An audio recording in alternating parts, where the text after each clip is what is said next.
Meu nome é Tatiana Benevides, eu sou psicóloga, atualmente eu sou professora na PUC de Minas Gerais e eu também sou colaboradora num laboratório de pesquisa na Universidade de São Paulo, que é o Laboratório de Estudos em Fenomenologia Existencial e Prática em Psicologia. Eu também atendo no consultório em São Paulo e faço parte da supervisão e atendo num outro consultório em Poços de Caldas, que é também um núcleo de estudo e pesquisa. Todos esses trabalhos, para mim, eles estão interligados e eles têm como objetivo pensar a atuação psicológica não só na vida e na experiência de um sujeito deslocado do mundo, mas pensar formas de intervenção que possam, ao mesmo tempo, interferir em todo o contexto de vida das pessoas que são atendidas, né? Então, esse é um trabalho que eu comecei a desenvolver desde o 4º ano da faculdade. Eu entrei na Universidade de São Paulo em 1997, lá eu fiz a minha graduação, depois fiz o meu mestrado, fiz o meu doutorado nessa área e sempre trabalhei com propostas de intervenção ligadas a cenários sociais diversos. Então, eu atendi na Polícia Militar, eu dei plantão psicológico em delegacia de polícia, eu atendi os adolescentes da Fundação para o Bem-Estar do Menor, hoje em dia a Fundação Casa, né, a FEBEM. Eu trabalhei, depois fiz intervenções em escolas. E em todos esses trabalhos, a ideia sempre foi a de poder criar um novo espaço para a psicologia, um espaço em que as pessoas pudessem pensar, a gente pudesse pensar a intervenção clínica como uma forma dos sujeitos dialogarem dentro do espaço social, né? Então, trazendo uma escuta que pudesse acontecer no próprio cotidiano. É esse trabalho hoje em dia que eu levo para a PUC. Então eu dou supervisão para atendimentos que acontecem dentro de hospitais, para grupos que a gente realiza dentro de unidades da estratégia de saúde da família, e o objetivo desses trabalhos é sempre poder dar voz ao sujeito, né? A gente pode pensar num caso, por exemplo, de uma criança que vem com uma queixa escolar por um consultório e ela vem já com todo um preconceito em cima dela, onde ela já está sendo previamente diagnosticada como se o problema de aprendizagem, de adaptação que ela estivesse tendo, fosse exclusivamente dela, né? A possibilidade que a gente começa a criar de dialogar com o professor, com o diretor, com os colegas, com a família, com os espaços de socialização dessa criança, para poder criar estratégias para que ela então possa se readaptar, para que ela possa se reinserir e ao mesmo tempo para que algumas vezes também o processo pedagógico ou o processo de educação que ela vive sejam transformados, né? E ela possa então falar daquilo que incomoda também, acaba transformando não só a criança, mas todo o ambiente que está em volta. Se a gente recebe essa queixa, simplesmente reproduzindo, aceitando aquilo que se diz sobre a criança e criando um atendimento que só intervenha na criança, a gente acaba sedimentando esse olhar sobre a criança, que muitas vezes vai fazer com que ela continue vivendo e se sentindo excluída durante todo o processo de crescimento e desenvolvimento dela, né? A mesma coisa a gente pode pensar, por exemplo, nos diagnósticos relacionados à saúde mental, né? Muitas vezes o que acontece é as pessoas viverem situações extremamente difíceis, né? Então, dentro do ambiente de trabalho ou dentro das relações familiares, e não existir um espaço de elaboração daquilo que foi vivido de tal forma que a pessoa consiga compreender de fato o que foi que aconteceu com ela, né? Muitas vezes, então, quando ela começa a sentir coisas que ela já não consegue, que começam a interferir na sua produção, no seu cotidiano, né? A sociedade tende a ver o problema como se ele tivesse apenas relacionado àquele indivíduo, né? No momento em que a gente questiona isso, a gente pode também começar a criar bases para uma transformação das relações dentro do contexto de vida daquela pessoa e não apenas uma tentativa de que essa pessoa se assujeite, se adapte, né, a um meio social que está exigindo dela coisas que na verdade a violentam, né? Então, eu acho que o trabalho da psicologia, ele tem muito de desconstrução. Essa corrente que eu trabalho, ela tem origem, na verdade, a partir da luta pela redemocratização do Brasil. Então a psicologia muda muito desde o final da década de 80 e o começo da década de 90, e exatamente no sentido de construir uma crítica aos processos e às leituras psicológicas que tentam culpabilizar os indivíduos por aquilo que eles vivem, e que normalmente está relacionado com processos de desigualdade, de exclusão, com a precariedade econômica, né? Então, a ideia é cada vez mais inserir a psicologia como uma intervenção que permite que os sujeitos falem sobre as próprias experiências e que esse discurso possa ser dialogado com outros discursos, possa ser ouvido, possa ser legitimado. Então, não dá para dizer também que tem soluções prontas, né? Porque as soluções elas vão sendo criadas a partir desse diálogo. Um dos trabalhos importantes que a psicologia vem desenvolvendo ultimamente é o de questionar determinados processos sociais que nós estamos vivendo, que são processos, são tentativas de utilizar os saberes da saúde, a psicologia, a medicina, para adequar os sujeitos dentro daquilo que é socialmente esperado, né? Então, a nossa sociedade ela tem uma tendência, né? Nós desenvolvemos uma cultura de patologização das experiências. Então, tudo que não está dentro de um modelo de sujeito que é produtivo, que é casado, com filhos, que é branco, que é homem, né? Passa a ser considerado desviante e passa muitas vezes também a ser considerado doente, né? Quando eu trabalhava no hospital psiquiátrico, eu chegava a assim, discutir muito isso com os pacientes, porque chega um momento em que a pessoa não pode mais ficar preocupada que ela está ansiosa, ela não pode mais ficar triste que ela está deprimida.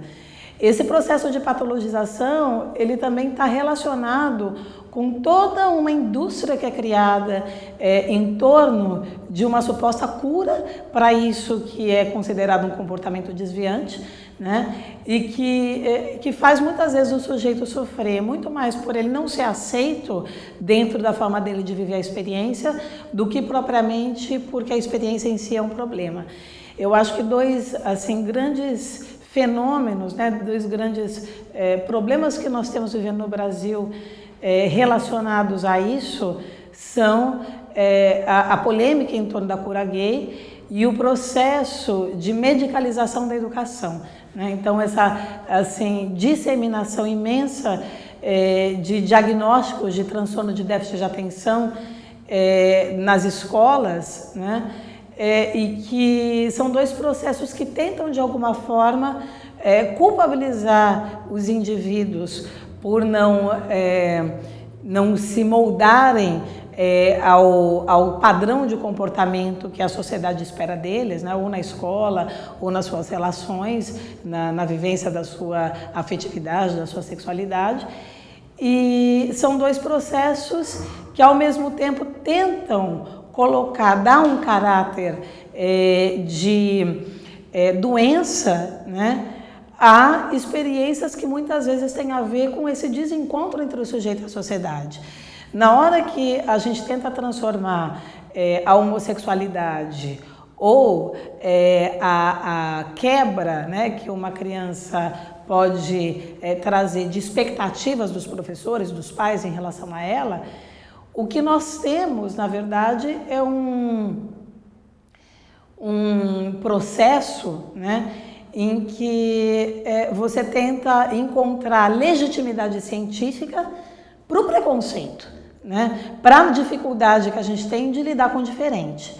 Então, não é à toa que o Conselho Federal de Psicologia, ele resolveu, né, trouxe lá uma resolução para proibir que os psicólogos de alguma forma tratassem ou participassem de tratamentos que oferecessem a cura da homossexualidade.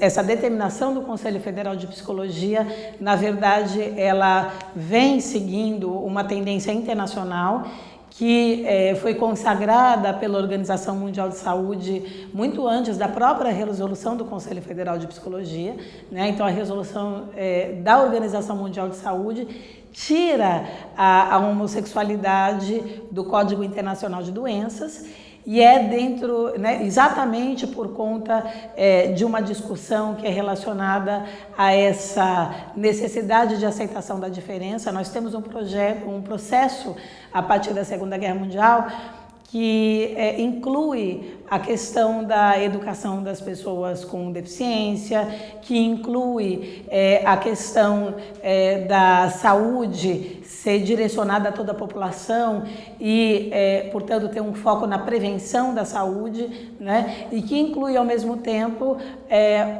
uma aceitação, né, ou um trabalho das políticas públicas cada vez maior de promover uma aceitação da vivência da sexualidade ou de outras características individuais, né, de cada sujeito como uma questão de liberdade, né?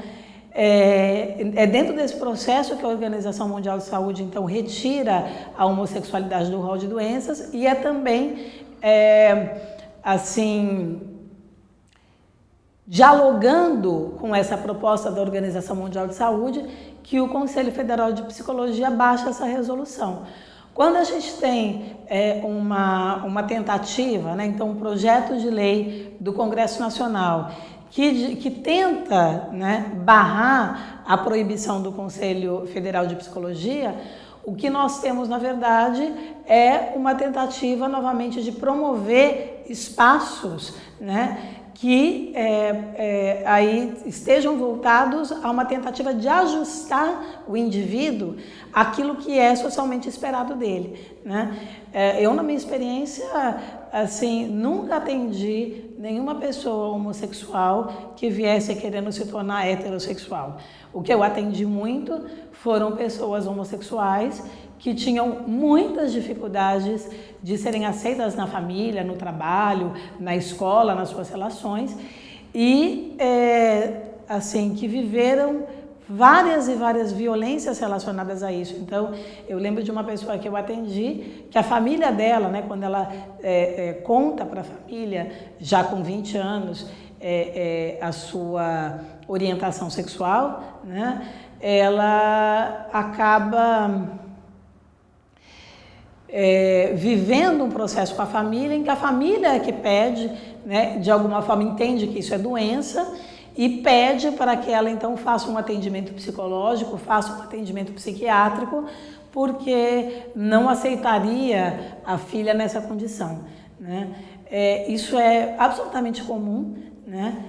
A gente tem que lembrar que as pessoas muitas vezes começam a viver e a definir a sua sexualidade na adolescência.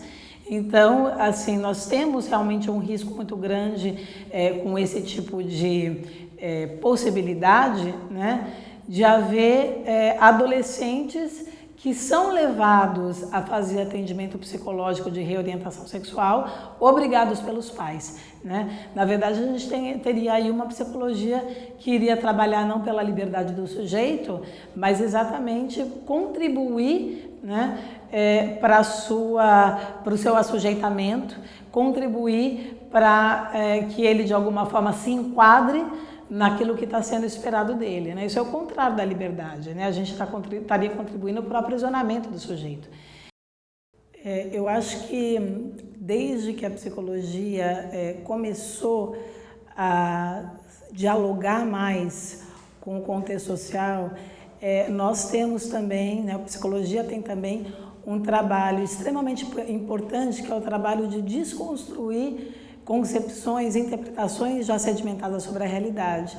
Eu gosto muito de uma frase da Hannah Arendt, onde ela diz que uma crise só se torna um desastre quando nós respondemos a ela com juízos pré-formados, ou seja, com preconceitos, né? Ela fala isso para discutir a crise na educação, então os problemas que os Estados Unidos enfrentavam na década de 50 com relação à educação, mas é uma frase que serve para a gente compreender muitas das dificuldades pelas quais a psicologia vem passando no contexto brasileiro e que fazem com que um dos trabalhos que eu acho importante para nós psicólogos seja o de problematizar determinadas concepções que a sociedade construiu sobre o sujeito, sobre as experiências, né?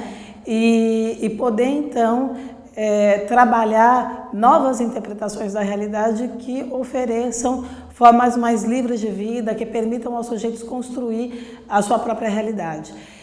Eu acho que um exemplo desses estereótipos sociais que nós criamos e que muitas vezes são muito mais geradores de preconceito do que propriamente promotores de saúde, né?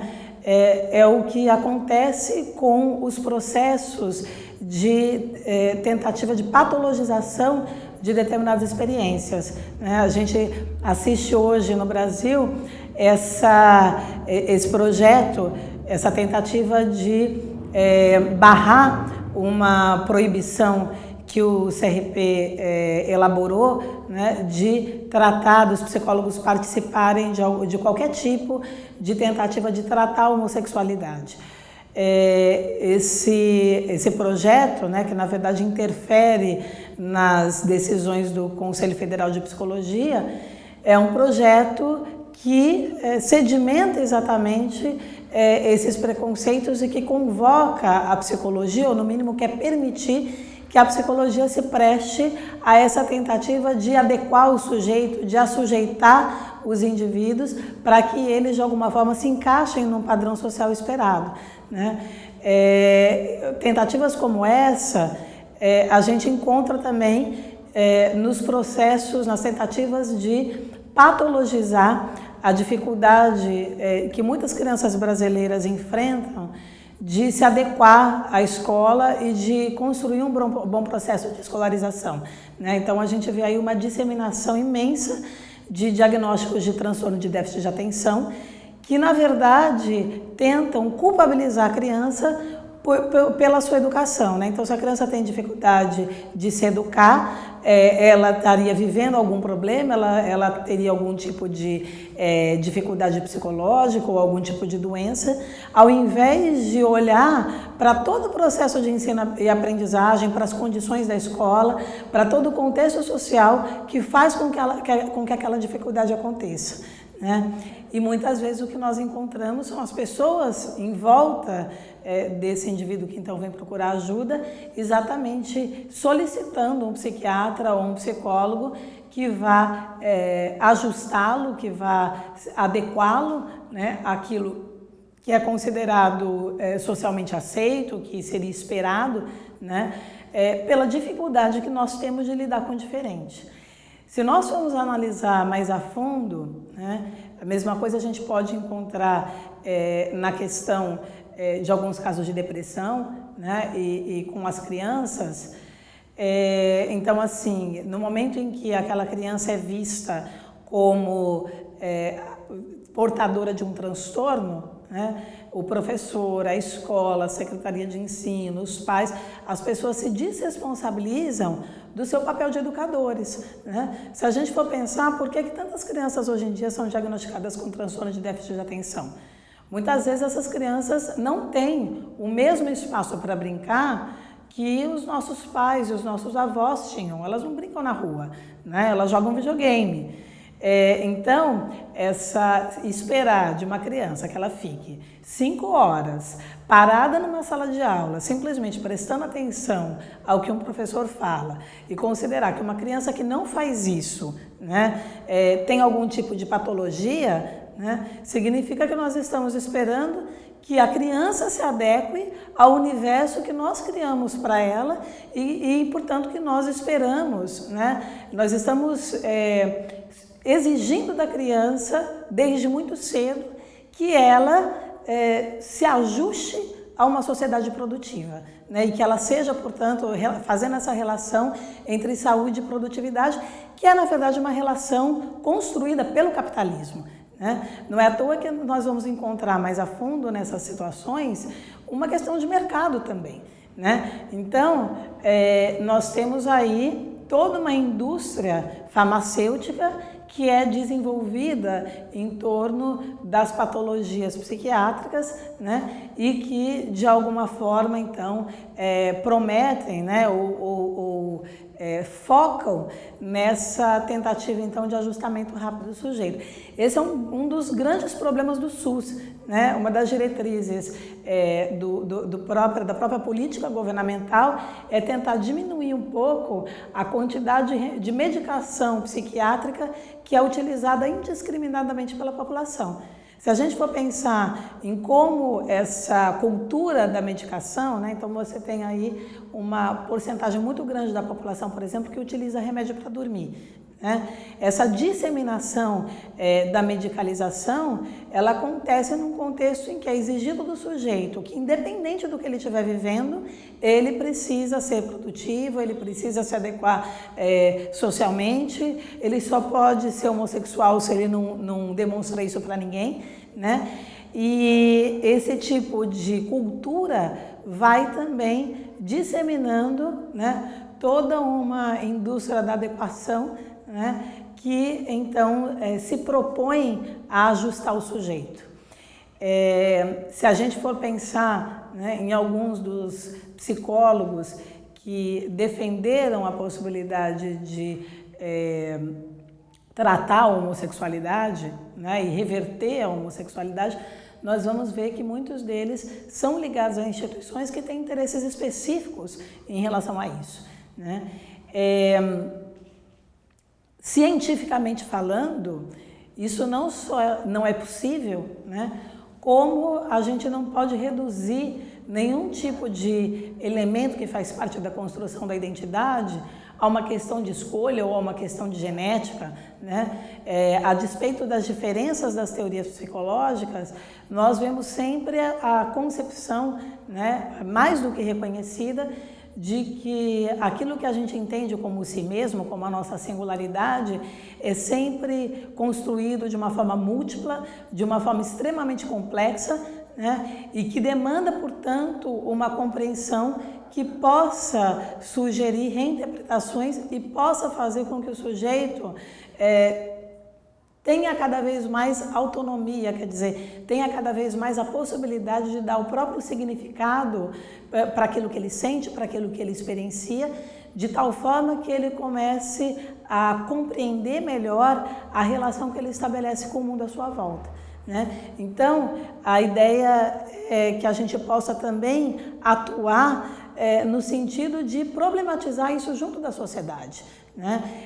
A luta antimanicomial, né, e todo o processo que nós vivemos desde a década de 80, né, do final da década de 80, que vem junto com o processo de redemocratização do Brasil, o processo que nós vivemos de reforma psiquiátrica, ele também tem esse objetivo, né, de então a gente parar de entender que tudo que não é racionalidade é doença, e começar a perceber o quanto a nossa cultura excluiu determinadas experiências que são profundamente humanas, né? A experiência da morte, a experiência do sofrimento, a experiência da loucura, né? Essas não são experiências que estão dissociadas de um ser humano ideal, mas são experiências exatamente que mostram uma dimensão de sentido e de significado que não é simplesmente o da vida biológica, né? Se a gente for pensar a questão do processo de aprendizagem, se a gente for pensar a questão do processo de definição da sexualidade, se a gente for pensar a questão dos processos todos de sofrimento, né, e crise que as pessoas vivem, nós vamos encontrar sempre essa relação complexa sendo construída e a gente vai encontrar como uma possibilidade de saúde, né, exatamente o olhar que o sujeito pode vir a desenvolver sobre o processo que ele está vivendo, de tal forma a se apropriar desse processo e a poder se perceber como protagonista da própria história.